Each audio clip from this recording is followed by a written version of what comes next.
బాబా break వచ్చింది కదా, తీ కదా బాబా, వేరేది పెట్టు. 30 seconds వస్తుంది. బాబా నువ్వు నన్ను కావాలని చూడనిస్తలేవు, నాకు తెలుసు. చూడు చిట్టి. అరే నాకు అర్థమైతలేదు బాబా, ఎట్లా చూడాలి? నువ్వు భలే మాట్లాడుతున్నావు. ఇప్పుడు నేను చూసేవి నీకు అర్థమవుతుంది, నువ్వు చూసేవి నాకు అర్థం కావు. నువ్వు చెప్పినా నాకు అర్థం కాదు బాబా. నాకు అద్దు కూడా, ఇది తీసేయి నువ్వు ఫస్ట్. పడుకోను అబ్బా ప్లీజ్ బాబా, ప్లీజ్ పడుకో.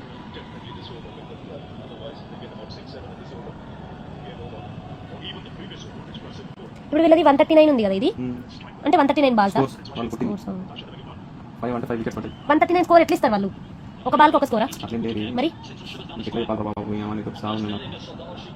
అందుకే ప్లీజ్ బాబా దూసరు కావాలి బాబా, ప్లీజ్ ప్లీజ్ ప్లీజ్ కొంచెం సేపు పెట్టు, నేను తర్వాత మళ్ళీ వేసుకో.